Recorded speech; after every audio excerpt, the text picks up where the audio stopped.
Esperamos unos 10 minutos, pero vamos a comenzar la clase.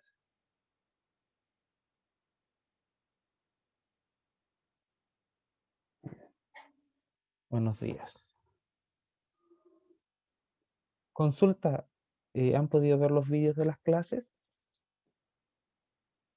Sí, Ya, perfecto.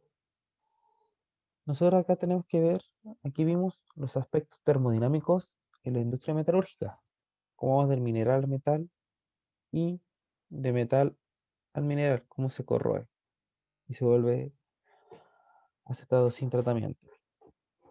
Ya. Exceptuando algunos metales nobles, de acuerdo a la termodinámica, la mayoría de los metales no podrían ser usados en la atmósfera terrestre, pero la termodinámica indica la posibilidad que los metales se oxiden, es decir, hay metales que tienden a oxidarse más rápido que otros, y eso lo podemos ver posteriormente en el potencial de oxidación. No indica la magnitud ni la velocidad de la corrosión, sino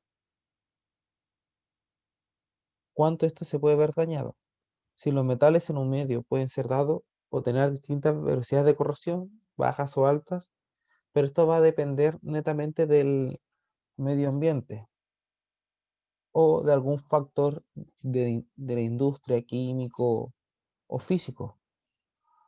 Por lo tanto, pueden ser usados si la velocidad de corrosión es baja. Un ejemplo, si ustedes no utilizan, s- denme un minuto.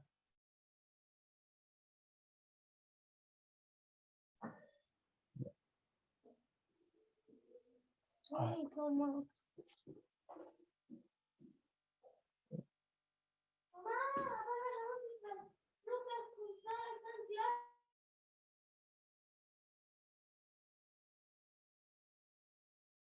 ya.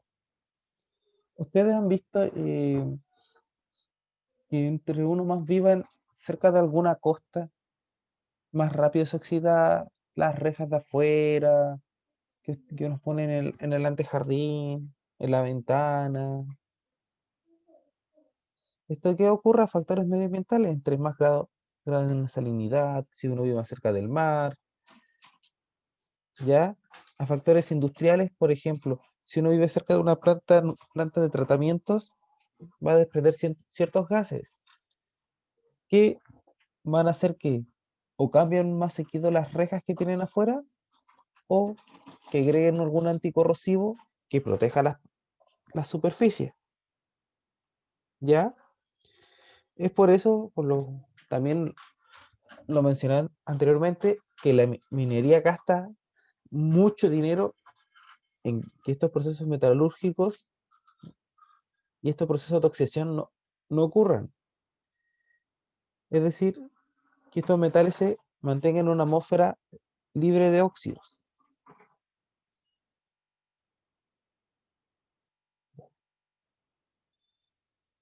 La electroquímica. Ahora nosotros vamos a hablar sobre cómo comenzó todo esto. Vamos a hablar un poco de historia. ¿Ustedes sabían que la primera pila eléctrica que se hizo fue hecha en Babilonia? Babilonia era la capital de Babilónico, que era Mesopotamia, a la orilla del río Éufrates, lo que actualmente es Irak. ¿Ya? Esto fue en el siglo 1800 antes de Cristo. Es decir, que las pilas y todo este proceso electroquímico viene ocurriendo hace aproximadamente 300 años. Es decir, por lo cual es un proceso bien antiguo.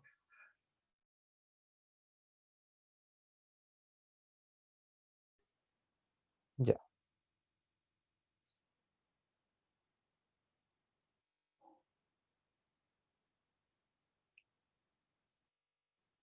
Y en los jardines de Colgantes es uno de las 7 maravillas del mundo. Está en Babilonia. Pero ¿esto qué tiene que ver? Acá podemos ver un mapa de lo que antiguamente era Babilonia, el imperio babilónico, y lo que es actualmente Irak. Podemos ver que la ciudad de Bagdad es Babilonia, era Babilonia. Por principios del siglo XX fueron afectadas excavaciones, donde se encontró eh, un utensilio, una pila bien antigua, ¿ya? Ira- Iraniana, de aproximadamente 250 años antes de Cristo. El utensilio es un cacharraco de greda, color amarillo, que medía unos 15 centímetros de alto, 8 centímetros de diámetro, por lo cual lo importante era lo que llevaba adentro. Afuera tenía un aislante para que no tuviera contacto externo con las personas. Al interior era lo importante, tenía un cilindro metálico de cobre, que era la parte conductora, y 9 y de 9 centímetros. Tenía una mezcla de estaño 60-40, similar a lo que se ocupa hoy en día para soldar. Es decir, que ya antes de Cristo, ya todo lo que es pilas, baterías, corrosión, ya se tenía una idea. El primer cilindro que se efectuó tenía un poco de asfalto, provisto con un tapón, una varilla de hierro, y mostraba evidencia de haber sido corroída con algún aceite, lo cual debería desprender alguna pequeña carga eléctrica. Algunos especulan que esa era una pila primitiva, ¿ya? Aquí está cómo estaba fabricada la pila. Aquí están algunas fotos. La fase de greda, la placa de hierro, ¿ya? El asfalto, aquí el disco de cobre, y aquí tenía un electrolito que era de tinta. ¿Ustedes se imaginaban que existía una pila desde hace más de 2000 años?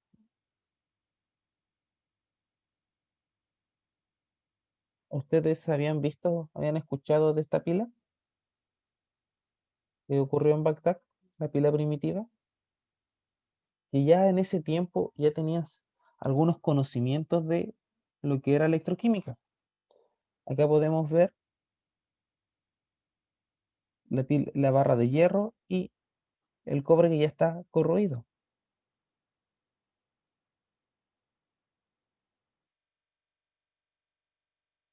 ¿Por qué creen que era importante el electrolito en esta pila?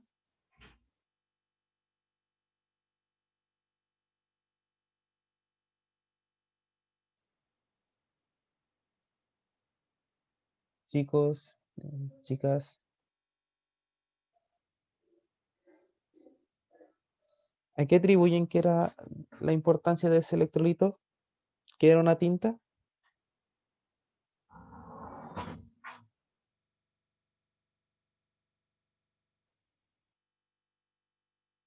Bueno, eso es importante para que ocurrieran los fenómenos de óxido-reducción.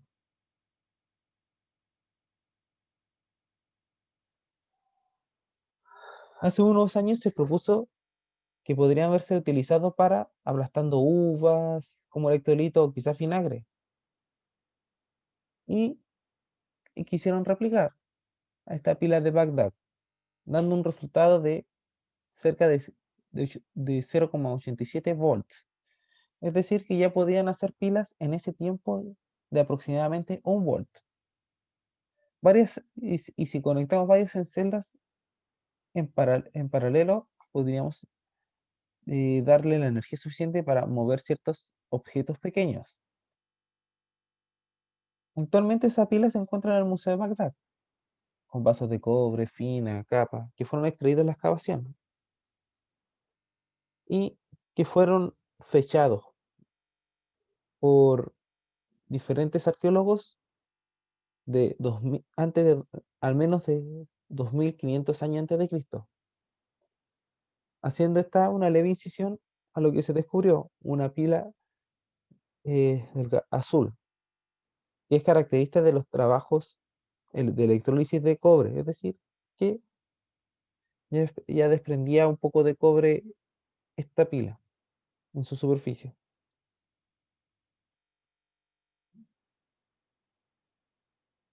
¿Para qué le cuento toda esta historia? De otros estudios surge que el uso de las pilas similares podría haber sido normal en el Egipto antiguo.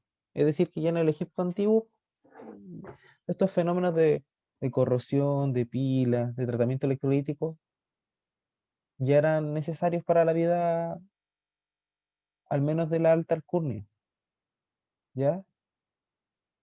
Con signos de haber sido plateados eléctricamente. Hay varios hallazgos que se realizan en otras regiones que sugieren el uso de la electricidad que podría haber tenido a gran escala, es decir, tratar de mover grandes objetos. Uno de ellos es el cinto de la tumba del chino Chu de del 265 a 316 después de Cristo. Está hecho con una aleación de 85% aluminio, 10% cobre y 5% manganeso.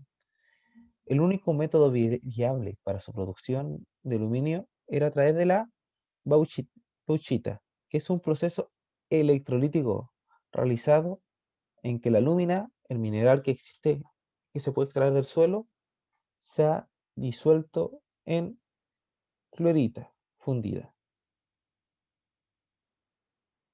Este método recién se volvió a plantear en el siglo XIX. Para este tipo de pilas en Bagdad no eran suficientes, ya que necesitaba una corriente bastante importante, es decir, que en la primera batería no se podían hacer no se podía extraer aluminio, como si lo hizo se hizo en China.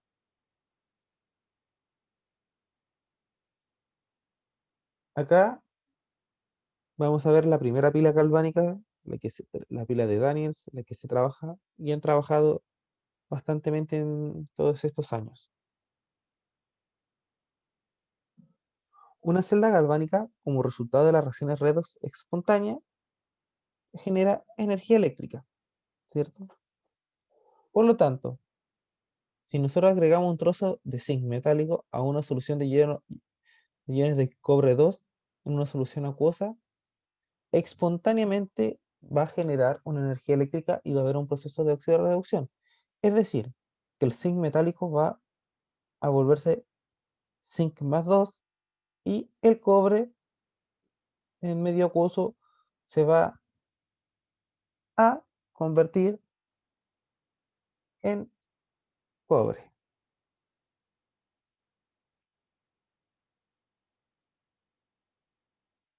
¿Qué es lo que pasa? Que acá están los fenómenos de oxidación, de corrosión de algunos metales, como lo es el zinc. Y esa corrosión va a generar alguna energía eléctrica a pequeña escala.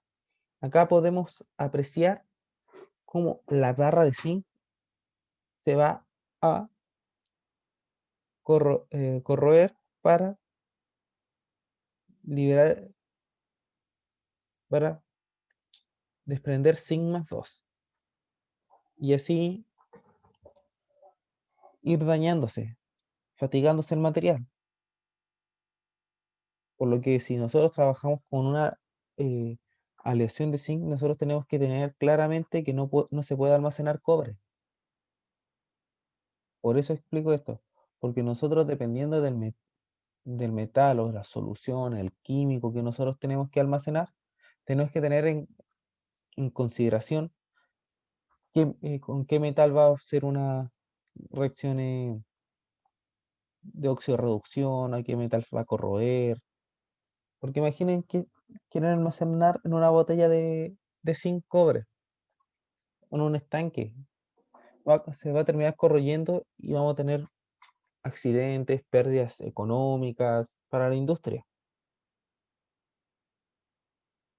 ¿o no? Sí.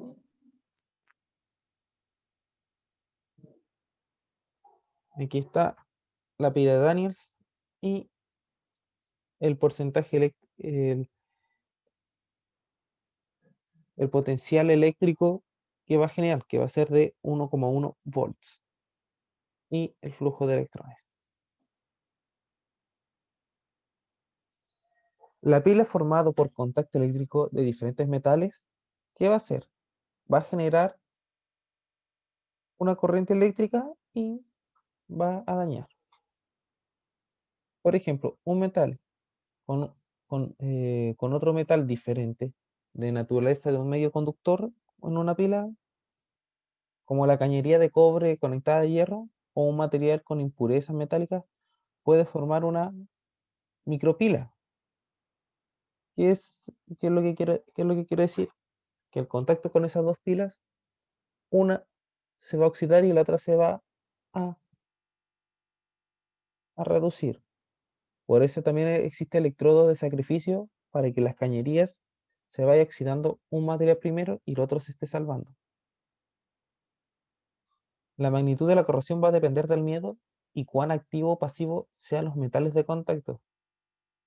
Nosotros para esto, para esta pila, para evitar las corrosiones, tenemos que asegurarnos de tener los metales que sean menos activos, o sea, lo más pasivos posible, para asegurar una larga duración de esta lesión.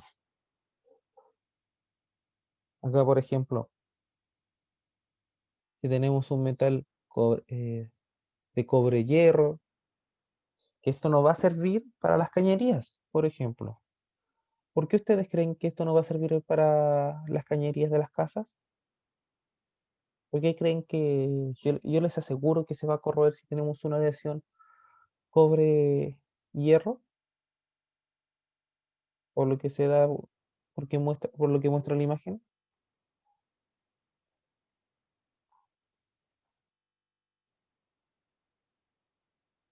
¿Con qué se limpia las cañerías? Con soda cáustica, ¿Ya? ¿Y la soda cáustica qué es? hidróxido de sodio. Entonces, sí, en esta imagen podemos darnos cuenta que se empieza a corroer el hierro en medio alcalino. Cuando tenemos una aleación cobre-hierro, entonces esta aleación cobre-hierro podría servir para ser usada en cañerías. No, Claramente, porque si no, en a corto plazo ya estaríamos reparando y cambiando las cañerías. ¿Ya? Ahora una forma de ver la corrosión, tenemos este experimento que hubiera sido bonito verlo en el laboratorio, que es el ferrocianuro con fenolftaleína. Nosotros, por ejemplo, tenemos una lámina de hierro y agregamos ferrocianuro, que va a generar un color azul, ¿ya? El azul de turno, que, que es que detecta el hierro, es decir, con el ferrocianuro con unas gotitas podemos ver si se coloca azul, es que el hierro ya se está oxidando, ¿ya? Pero ¿con qué se va a oxidar una lámina de hierro? ¿Cuál es el mayor oxidante que existe en el medio ambiente? Porque recuerden, para una oxidorreducción tiene que haber algo que se reduzca y algo que se oxida, ¿cierto? No puede haber una semirreacción de por sí sola. ¿Cuál es eh, uno de lo que más afecta? El oxígeno. El oxígeno que está ambiental va a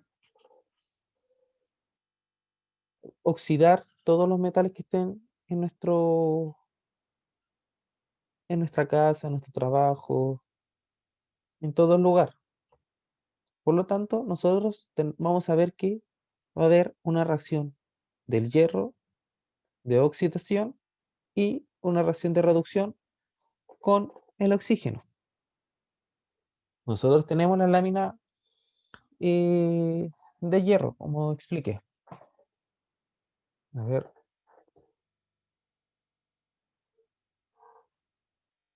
Imaginen que esta es la lámina de hierro.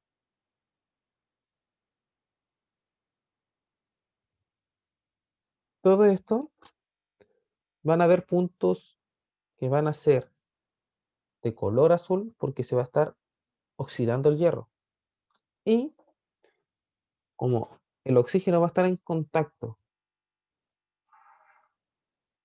con la placa de hierro, vamos a tener que se va a reducir a hidróxido. ¿Y nosotros cómo podemos detectar hidróxido? Hidróxido, ¿qué indicador yo podría utilizar para ver si existe hidróxido en alguna parte o está en medio alcalino? Con la fenolftalina. La fenolftaleína, porque va a dar un color rosado, rojo de repente. Por ejemplo, ya han habido estudios de corrosión con esta mezcla.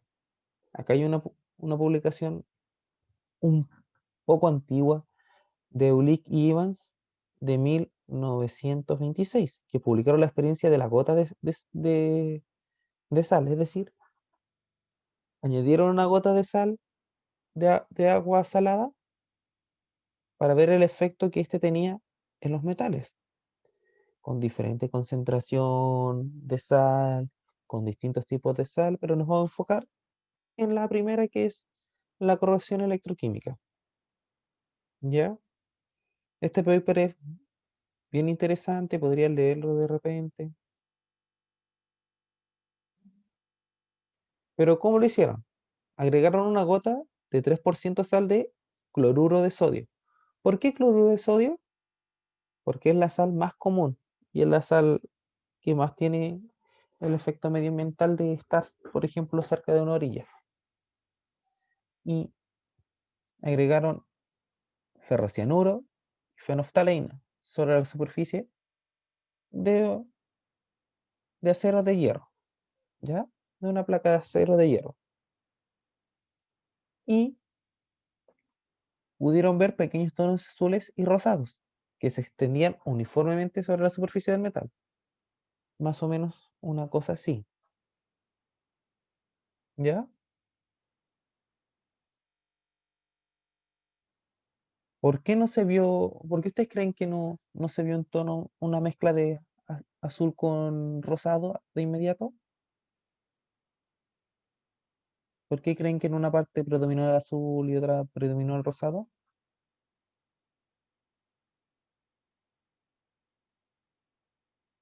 Porque el sector donde está ocurriendo la reacción electroquímica va a estar en pequeñas cantidades definidas como cátodo o como ánodo, ¿ya? Donde las partes rosadas, las pequeñas trazas rosadas van a ser en la pequeña parte del ánodo que está en toda la superficie, ¿ya?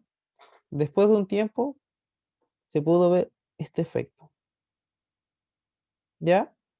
¿Por qué creen que se pudo haber visto este fenómeno donde el azul se concentra en una parte y el rosado en otra?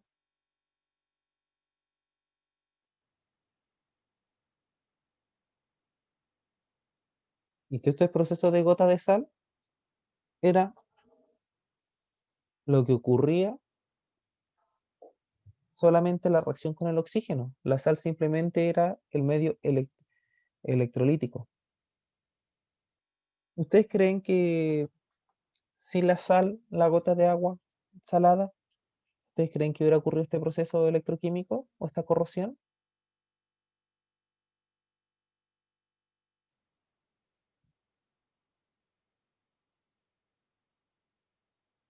No, ¿Por qué no podría haber ocurrido? A ver, Natalie.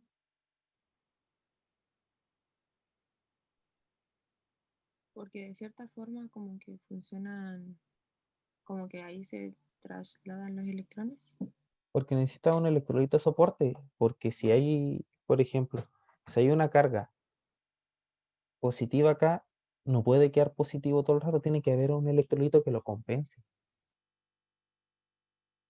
Por eso cuando uno hace hace la pila de Daniels, lo más importante es el puente salino, porque necesitan compensarse las cargas. Si no se compensan las cargas, no se puede hacer nada. Por eso también eh, todo material metálico que está lejos de alguna fuente de una industria o lejos de la costa, duran más los metales o duran más su duración. No ocurre el proceso de corrosión tan rápido. ¿Por qué? Porque al no tener un electrolito que compense la carga positiva o negativa, no, no va a ocurrir este fenómeno, porque no puede quedar cargado una parte, tiene que estar compensado por algo, ¿ya? Y en esta experiencia de carácter electroquímico, se define que las reacciones de hierro y de oxígeno, así como la forman productos distintos y son en lugares distintos, no ocurren en un solo lugar, uniformemente. Pero cuando se empieza a ocurrir el tiempo y se empieza a transcurrir el tiempo, empieza a crecer tanto la parte del ánodo como la del cátodo. Y tenemos esto. Tenemos entre medio la combinación de los colores. ¿Ya? Y esto sería, este color marrón es el hidróxido de hierro. Es el color marrón que nosotros vemos por lo general cuando tenemos eh, cuando tenemos un metal corroído. Por ejemplo, ¿quién de ustedes ha visto las rejas de fuera de su casa? O, o departamento. ¿Quién de ustedes han visto eso?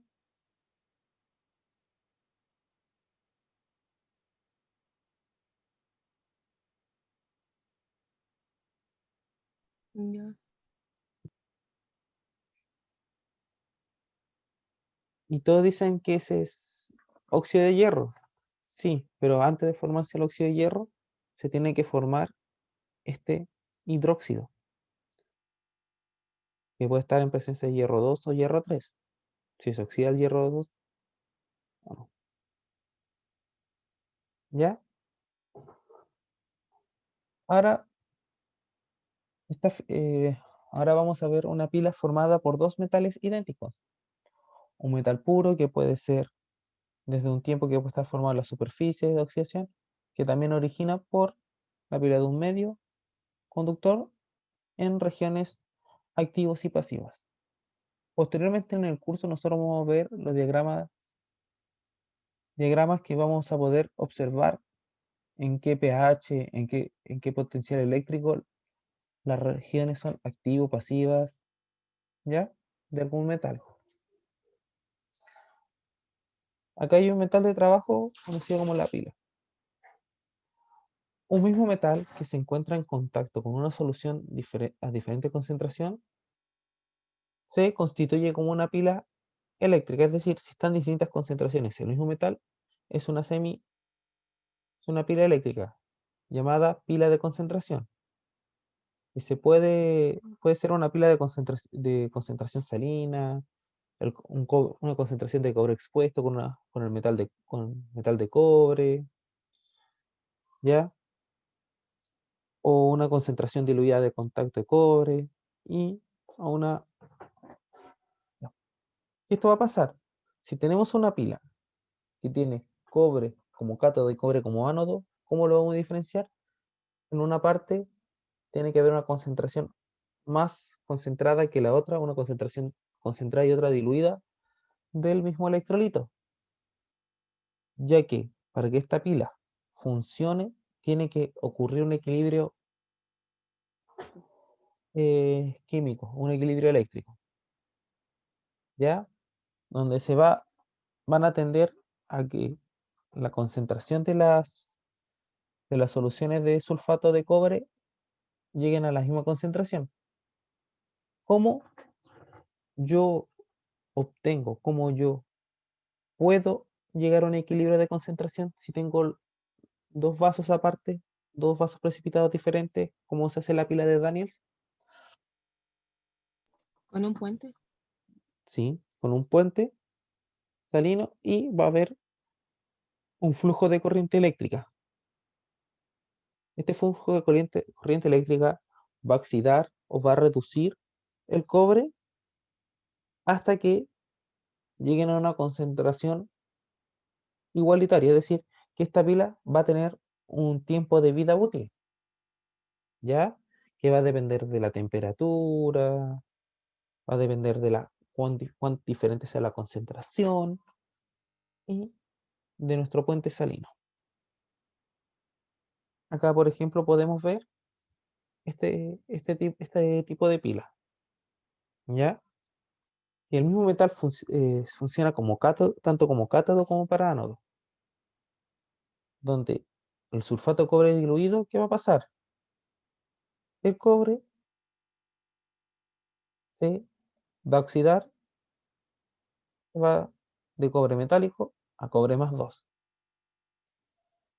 Y donde está la concentración más alta de sulfato de cobre, se va a electrodepositar cobre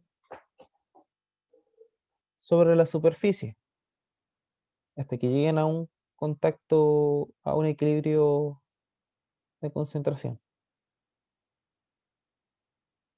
Otro tipo de pila es la pila de aireación diferencial. Por ejemplo, es el hierro expuesto a una solución salina diluida saturada con aire en contacto con hierro expuesto a una solución diluida de igual concentración, no saturada en aire. ¿Ya? Va a ser lo mismo, simplemente que aquí el electrolito de ambiente, el que va a subir los procesos, va a ser el aire. ¿Ya? Como el aire tiene oxígeno, entonces ya vieron que el hierro va a ser el cátodo y el oxígeno el ánodo, pero van a intentar llegar a un equilibrio igual de concentración de hierro 2. Acá está acá está el ejemplo químico, aquí están las reacciones, como de qué color queda el óxido ferroso, ¿ya? También la magnetita hidratada, que sigue de color verde, después se coloca un color negro, ¿ya? Y aquí todos los procesos que afectan a la oxidación del hierro con una gota de agua salina. Acá está en un medio alcalino, que el hierro comienza a oxidarse fácilmente y comienza a precipitar como hidróxido de hierro. La pila de temperatura, si un metal se encuentra sumergido en un electrolito donde un externo está a una temperatura y afuera está en otro, también se equilibra una pila eléctrica que ocurre con que va a ocurrir una diferencia potencial importante para generar energía eléctrica a través de una diferencial de temperatura. ¿Ya? El plomo actúa de forma similar, mientras que la plata también, eh, aunque existe esta polaridad, no va a pasar nada.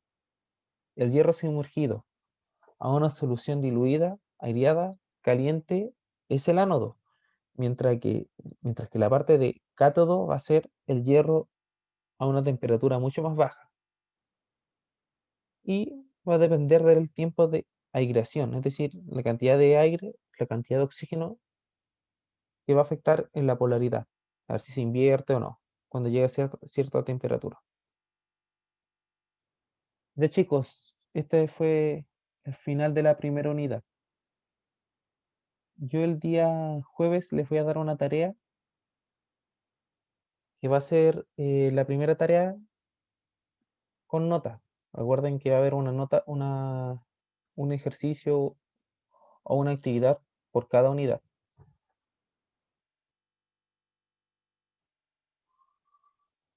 Entonces, nos estaríamos viendo el jueves. Ya, profe. Chao, chao. Ya, profe. Chao. Chao, profe. Chao.